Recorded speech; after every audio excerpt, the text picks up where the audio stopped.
Sa simula, nakilala natin ang isang dalaga na nagngangalang Shirayuki na naglalakad sa isang kagubatan. Doon, nadiskubre niya ang isang espesyal na halamang gamot na tinatawag na spelo at dali-daling bumalik sa bayan matapos marinig ang tunog ng orasan sa tore, na nagpapaalala sa kanya na oras na para buksan ang kanyang tindahan. Sa kabilang bahagi ng kwento, si Prinsipe Roji ay naghahanap ng pinakamagandang babae sa kanyang kaharian upang gawing aliping asawa. Sinabi ng kanyang especially iyan na si Shirayuki, na may pambihirang pulang buhok, ang pinakaangkop na pagpipilian. Kilala si Shirayuki bilang isang mahusay na parmasyutiko na tumutulong sa mga tao sa kanyang bayan. Ngunit ang kanyang tahimik na buhay ay nagkaroon ng madilim na pagbabago nang ipaalam sa kanya ng isang bantay na kailangan niyang maging aliping asawa ni Prinsipe Roji. Sa harap ng banta, napagdesisyonan niyang tumakas. Sa isang tahimik na gabi, puno ng pangamba, pinag-isipan ni Shirayuki ang kanyang sitwasyon. Gumawa siya ng plano, tinulungan muna ang mga tao sa kanyang bayan at pagkatapos ay matapang na pinutol ang kanyang natatanging pulang buhok. Nang gabing iyon, iniwan niya ang bansa sakay ng isang karwahe, determinadong takasan ang kapalarang sapilitang ipinapataw sa kanya. Habang naglalakad sa kagubatan, napadpad siya sa isang lumang bahay kung saan nakilala niya si Zen, isang binata na may kaaya-ayang ngiti. Sa una, naging kaina-hinala si Zen, ngunit nauwi ito sa pagtawa nang mapatunayan ni Shirayuki ang kanyang mabuting intensyon. Si Zen, kasama ang kanyang mga kaibigang sina Mitsuhide at Kiki, ay nag-imbite kay Shirayuki na manatili sa kanilang tahanan. Habang nagkakasama sila, nalaman ni Zen ang pinagdaanan ni Shirayuki at ang dahilan ng kanyang pagtakas. Ngunit nagkaroon ng hindi inaasahang pangyayari nang matuklasan ni Shirayuki ang kanyang pinutol na buhok na nakatali sa isang basket ng mansanas. May kasamang sulat na nagsasabing alam ni Prinsipe Roji kung nasaan siya at nais siyang ibalik. Nagmukhang walang saysay ang kanyang pagtakas nang biglang bumagsak si Zen matapos makakain ng lason mula sa isang mansanas. Lumitaw ang isang bantay mula sa bayan ni Shirayuki, dala ang lunas, ngunit may kondisyon, kailangan niyang bumalik kay Prinsipe Roji. Wala siyang nagawa kundi pumayag, ngunit dahil si Zen ay may matagal ng resistensya sa lason, agad siyang nakabangon at pumagitna. Dito, inihayag ni Zen ang kanyang tunay na pagkatao, siya ang ikalawang prinsipe ng Clarines. Gumawa siya ng kasunduan kay Prinsipe Roji upang maiwasan ang posibleng gulo sa pagitan ng kanilang mga kaharian. Sa wakas, pinalaya si Shirayuki, na buong pusong nagpasalamat kay Zen at humingi ng tawad sa abalang nadala niya. Ngunit sa halip na ituring ito bilang problema, inalok ni Zen si Shirayuki ng bagong simula sa Clarines, binibigyang diin ang halaga ng sariling pagpapasya sa kapalaran. Magkahawak kamay, sinimulan ni Shirayuki ang kanyang panibagong buhay, puno ng kalayaan at bagong oportunidad sa Clarines. Kinabukasan, nagdala ng sariwang tinapay ang may-ari ng inuupahang bahay ni Shirayuki bilang palitan sa kanyang mga halamang gamot, na nagpapakita ng mainit na komunidad sa Clarines. Nais niyang makahanap ng trabaho ngunit nakatanggap ng pagtanggi mula sa isang botika. Isang court pharmacist ang nagmungkahi na mag-apply siya sa Royal Court, dahil sa kanyang natatanging kaalaman.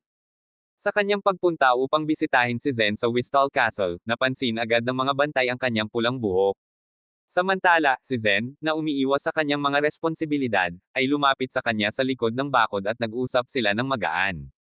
Nag-alok si Zen na samahan siya sa kanyang paglalakbay, at napag-usapan nila ang pagmamahal ni Shirayuki sa Clarines habang nasa biyahe ng karwahe. Pagdating nila sa isang pantalan, muling nakatawag ng pansin ang pulang buhok ni Shirayuki. Sumakay siya ng barko upang mag-aral ng mga halamang gamot sa kabundukan. Samantala, patuloy na nagsasanay si Zen kasama ang kanyang mga kaibigan, na na-inspire sa positibong epekto ni Shirayuki sa kanya, na tinatawag nilang Shirayuki Effect. Sa kabundukan, biglang inatake at dinukot si Shirayuki ni Miyaya, na may balak siyang ipagbili sa pinakamataas na magbid. Nakakulong sa isang silid, ginamit ni Shirayuki ang kanyang talino upang makatakas at harapin si Miyaya. Bagamat nagtagumpay siya sa una, dumaan pa rin siya sa matinding pagsubok. Ngunit sa tamang pagkakataon, dumating si Zen at iniligtas siya, inihayag ang kanyang pagkatao bilang prinsipe at sinigurong ligtas si Shirayuki. Habang inaaresto si Miyaya, ipinakita pa rin ni Shirayuki ang kanyang kabutihan sa pamamagitan ng pagbibigay ng gamot para sa sugat nito. Kinabukasan, tila naiinis si Zen at tinanong si Shirayuki tungkol sa tunay niyang hangarin. Ipinaliwanag ni Shirayuki ang kanyang kagustuhang tuklasin ang kanyang bansa at maunawaan ang kanyang paraan ng pamumuhay. Hawak ang kanyang kamay, ipinahayag ni Zen ang kanyang kasiyahan sa kanyang paglalakbay at nagpasalamat sa kanyang kaligtasan. Ang kwentong ito ay may halong pakikipagsapalaran, pagkakaibigan, at tapang, na nagpapapanatili sa interes ng mga manunood sa paglalakbay ni Shirayuki patungo sa kanyang sariling pagkakakilanlan at sa hindi inaasahang ugnayang nabuo niya kay Zen sa mahiwagang mundo ng Clarines. Isang umaga, nagising si Shirayuki sa kanyang mesa matapos makatulog habang nag-aaral para sa pagsusulit ng court pharmacist. Pinagmasdan niya ang pagsikat ng araw sa kanyang bagong tahanan, iniisip ang kanyang buhay sa Clarines. Sa kanyang pagpunta sa palasyo, nakasalubong niya ang mga bantay na sina Kai at Shira, na agad siyang nakilala. Isang lalaki ang humingi ng pagkakakilanlan, na nagpatindi ng kanyang interes.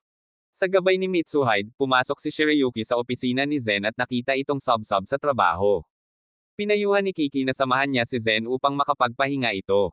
Sa sobrang pagod, nakatulog si Zen, at maingat siyang tinakpan ni Shirayuki ng kumot bago siya nagpatuloy sa kanyang pag-aaral sa tabi nito. Samantala, hindi nagustuhan ni Lord Haruka ang presensya ni Shirayuki, sa paniniwalang nakakasira ito sa reputasyon ni Zen. Dahil dito, inutusan niya si Obi, isang misteryosong lalaki, upang harangin si Shirayuki. Sinubukan ni Obi na pigilan siyang pumasok, ngunit narinig ni Shirayuki ang kanyang peking utos at agad na tumakas. Hindi alam ni Shirayuki ang panganib na nag-aabang sa kanya. Habang naglalakad, nakasalubong niya ang mga bantay na humingi ng paumanhin sa pagpigil sa kanya. Hindi niya pinansin ang babaalang palaso mula kay Obi at patuloy na hinarap ang mga balakid hanggang sa marating niya si Zen. Ikinwento ni Shirayuki kay Zen ang tungkol sa palaso, dahilan para magalit ito, ngunit wala siyang magawa ng walang matibay na ebidensya. Nais ni Shirayuki na harapin mismo ang may sala, at bagamat nag-aalangan, pumayag si Zen, sinabihan siyang gamitin ang pangalan niya kung mapunta siya sa panganib. Habang iniisip kung sino ang gustong magpalis sa kanya, napagpasyahan niyang alamin ang katotohanan. Hinarap ni Lord Haruka si Shirayuki at inakusahan itong lumabag sa batas ng palasyo. Sa halip na umatras, hinarap niya ito gamit ang espada, kaya't napilitan si Haruka na umatras at isiwalat ang pagkakasangkot ni Obi. Lumitaw si Zen at agad pinatigil si Haruka. Pagkatapos, hinarap niya si Obi at itinulak ito mula sa balkonahe, ngunit ligtas itong lumapag. Inutusan ni Zen si Kiki at Mitsuhide na bantayan si Obi, na nangakong hindi niya sasaktan si Shirayuki. Ibinunyag ni Shirayuki ang kanyang plano na mag-apply bilang court pharmacist. Ikinagalak ito ni Zen at pinuri siya sa pagiging matapang at sa paggawa ng sarili niyang landas. Habang magkasamang pinapanood ang paglubog ng araw, mas lalong lumalim ang ugnayan nila sa makulay na mundo ng Clarines. Samantala, si Gak, ang pinuno ng mga court pharmacist, ay abala sa pagsusuri ng isang papel na sinagutan ni Ryo. Kasama ang kanyang assistant na si Yatsufusa, natagpuan nilang interesante ang exam na dinisenyo ni Ryu para sa mga bagong apprentice. Sa kabilang banda, sina Zen, Mitsuhide, at Kiki ay nadiskubre ang isang anunsyo tungkol sa palace examination na magsisimula ng araw na iyon. Dumating si Shirayuki kasama ang ibang mga aplikante. Sa una, inakala nilang hindi pa handa ang pagsusulit, kaya't malaya silang gumala sa paligid. Napansin ni Shirayuki si Ryo at sinundan ito, hanggang sa makarating siya sa isang malawak na hardin ng halamang gamot. Nagulat si Ryo sa kanyang pulang buhok, nakahawig ng paborito niyang bulaklak na Yereshikere. Matapos umalis si Ryo, dumating sina Zen at ang kanyang mga kaibigan upang batiin si Shirayuki. Tinanong ni Zen kung kinakabahan siya, at sa halip na sumagot, hinawakan niya ang kamay nito, nakahanap ng lakas sa kanyang presensya. Sa simula ng exam, ipinaliwanag ni Gak ang proseso ng pagiging court pharmacist, kailangang alagaan ng mga aplikante ang isang herb garden sa loob ng 3 araw bilang pagsasanay.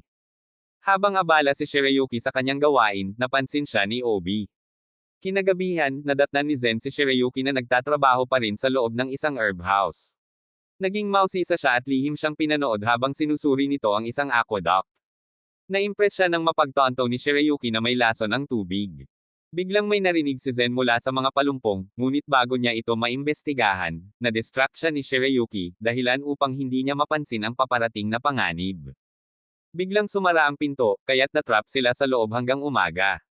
Alam ni Zen ang magiging epekto nito kung mahuli silang magkasama, ngunit mas nag-alala siya kay Shirayuki. Habang pinag-uusapan ang kanyang interes sa mga kakaibang halaman, napagtagumpayan nilang alisin ang lason sa tubig at muling itanim ang mga halamang naapektuhan. Kinabukasan, natagpuan sila ni Gak at Yatsufusa at natuwa sa kanilang teamwork.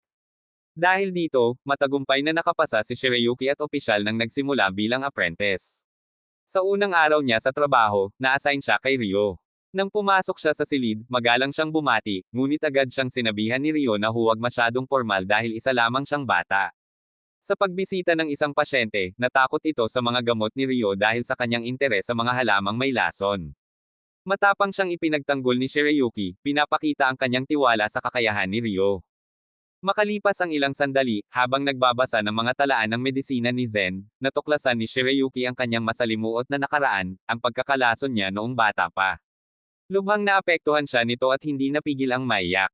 Natagpuan siya ni Ryo at agad ipinaalam kay Zen ang kanyang kalagayan. Nagmadali si Zen upang damayan siya, niyakap siya ng mahigpit, at nangakong palagi siyang nasa tabi niya. Nakita ni Ryo ang malalim nilang ugnayan at sumama kina Mitsuhide at Kiki sa training grounds. Sa pag-aalala ni Shirayuki na baka natakot si Ryo sa kanyang naging reaksyon, agad niya itong pinuntahan. Doon, nagkaroon sila ng isang tahimik na sandali, at sa unang pagkakataon, tinawag siya ni Ryo sa kanyang pangalan. Na-appreciate ito ni Shirayuki, at nagpasalamat sa kanyang pagsisikap. Habang umiihip ang hangin, napansin ni Ryo ang kanyang buhok at hindi sinasadyang mabanggit ang pangalan ng halamang Yurur. Biglang lumapit si Zen, interesado sa bulaklak. Pinaghihinalaan ni Mitsuhide at Kiki na nagseselo si Zen, ngunit bago pa lumala ang tensyon, inanyayahan siya ni Shirayuki na tingnan ang mga bulaklak kasama niya.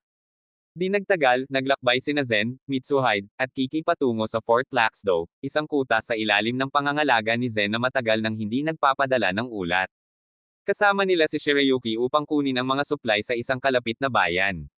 Dahil sa pagmamadali, pinaalalahanan ni Zen si Shirayuki na huwag lumayo, lalo na't palagi siyang napapahamak sa kanyang mga biyahe. Pagdating sa tila inabandona ng kuta, tinawag ni Mitsuhide ang mga tao, at lumabas ang isang nanghihinang batang nagngangalang Shuka. Ayon sa kanya, pinaniniwalaan nilang sinumpa ang kuta at isang masamang espiritu ang nagpapahirap sa lahat ng sundalo. Bumalik si Obi kay Zen dala ang balita na natutulog ang lahat ng sundalo sa loob. Sa kanilang pagsisiyasat, natagpuan nilang nasa pangunahing bulwagan ang mga may sakit, bedridden na sa loob ng 20 araw. Ibinunyag ni Shuka na ang manggagamot nila ay isa ring biktima, kaya inakala nilang isang sumpa ang sanhi ng sakit. Napagpasyahan ni Zen na manatili, habang si Shuka ay naiwan sa labas. Iminungkahi ni Obi na ipatawag si Shirayuki upang gamutin ang mga sundalo, kaya't nagmadali si Mitsuhide upang sunduin siya. Nang dumating si Shirayuki, inasikaso muna niya si Shuka, saka sinuri ang buong sitwasyon. Matapos ang masusing pag-aaral, nadiskubre niyang ang sanhi ng sakit ay ang pagsusunog ng poisoned wood. Upang maiwasan ang mas matinding exposure, dali-dali siyang lumabas upang ipaalam kay Zen ang natuklasan niya. Ngunit sa sobrang pagod at sunog sa kamay, nawalan siya ng malay, ngunit may ginhawang nadama dahil nahanap na niya ang sagot. Napansin ni Zen ang pagsisikap ni Shirayuki at hiniling na manatili siya ng mas matagal upang alagaan ang mga sundalo. Sa loob ng ilang araw, mabilis na gumaling ang mga ito dahil sa paggamot niya. Samantala, inalam ni Mitsuhide ang mga bandido na responsable sa pagnanakaw at sa paggamit ng lason sa kahoy. Pinayagan ni Zen si Obi na tugisin sila. Habang nagdadala ng patatas sa kusina, nakita ni Shuka si Shirayuki na nagluluto. Ikinabahala niya ang opinyon ni Zen tungkol sa kuta, natatakot na baka hindi na sila bumalik. Panyanatag siya ni Shirayuki at nagpahayag ng pag-asa sa mas magandang hinaharap. Habang nagsusulat ng mga tala sa paggamot, nakitang pagod si Shirayuki. Dumating si Zen at pinansin ang mabilis na paggaling ng mga sundalo. Sa labas, tinukso siya ni Mitsuhide tungkol sa umano'y hindi niya gusto sa malamig na panahon. Pinanood ni Obi si Shirayuki na nahihirapan ngunit determinado, hanggang sa mahuli niya itong lumabag sa utos ni Zen. Nakiusap si Shirayuki na huwag siyang isumbong, inuuna ang kalagayan ng mga sundalo. Nang bumalik na sa tungkulin ang mga sundalo, handa nang umalis sina Zen. Nag-alala si Shuka sa iniisip ni Zen tungkol sa kuta, ngunit tiniyak ni Shirayuki na pinapahalagahan nito ang kanilang kapakanan. Sa kanyang silid, hirap si Shirayuki sa matinding pagod. Sinorpresa siya ni Zen ng balitang nakabalik na sa tungkulin ang mga sundalo. Samantala, bumalik si Obi matapos tugisin ang mga bandido. Agad silang naglakbay at matagumpay na natalo ang mga ito, nabawi ang ninakaw na sandata at baluti. Bumalik si Zen kay Shirayuki, humingi ng paumanhin sa hindi agad napansin ang kanyang pagod, at inutusan siyang huwag na itong itago sa susunod. Sa ilalim ng buwan, hinalikan niya ang kamay ni Shirayuki, at kapwa nilang inamin na sila ang lakas ng isa't isa. Kinabukasan, nagtungo sila sa Whistle Castle. Nangakong susulat si Shuka kay Shirayuki, habang nagpapasalamat ang mga sundalo. Sa pader ng kuta, nagpaalam ang grupo at nagsimulang umuwi. Pagbalik sa palasyo, ibinahagi ni Shirayuki kina Gak, Gazelle, at Ryo ang mga pangyayari sa Fort Laxdo. Humanga ang mga ito sa kanyang trabaho at inabisuhang magpahinga muna. Pumayag si Shirayuki. Kinabukasan, muli niyang nakita si Zen, ngayon ay abala sa mga usaping may kaugnayan sa kuta. Dahil dito, nag-aalala si Zen kung okay lang kay Shirayuki na hindi sila madalas magkita. Samantala, sina Zen, Kiki, at Mitsuhide ay nag-ulat tungkol sa Fort Laxdo. Napansin ni Obi ang mga pagbabago sa seguridad at ang isang sugat sa kanyang pisngi. Sa palasyo, hinarang si Zen ng mga bantay, ngunit naintindihan niya ang dahilan at inatasan ang kanyang mga tauhan na ayusin ang sitwasyon. Ipinatawag ni Zen si Obi at binigyan ng bagong misyon. Maya-maya, isang mensahero ang nag-abot ng liham kay Zen. Matapos basahin ito, binalaan niya si Obi na hintayin ang kanyang pagbabalik. Samantala, ipinatawag si Shirayuki sa isang silid na tinatawag na Chanting Flowers. Dumating sina Zen, Mitsuhide, at Kiki, kung saan naghihintay ang kanyang kapatid na si Prince Azana. Tinanong ni Azana si Zen tungkol sa insidente sa kuta at pinarusahan siya sa pamamagitan ng pagtanggal ng kanyang pangangasiwa sa Laxdo sa loob ng 6 na buwan. Tinanggap ito ni Zen ngunit nagulat nang ipatawag ni Azana si Shirayuki. Sa kanilang pribadong pag-uusap, tinanong ni Azana ang tungkol sa relasyon nila ni Zen at hinamon ang kanyang desisyon. Maya-maya, dumating si Prince Raji. Nakita ni Zen, Mitsuhide, at Kiki ang paanyaya ni Azana bilang kainahinala. Sa pagtitipon, nag-usap sina Mitsuhide at Kiki tungkol sa motibo ni Azana. Samantala, lumapit si Obi kay Shirayuki at ibinalitang pansamantala siyang wala sa tungkulin. Naging mausisa siya kay Raji at nagmungkahing sumilip sa kaganapan. Sa loob, formal na nagbatian sina Zen, Azana, at Raji. Tinanong ni Azana si Raji tungkol sa kanyang nakaraan sa isang babaeng may pulang buhok, na malinaw na patungkol kay Shirayuki.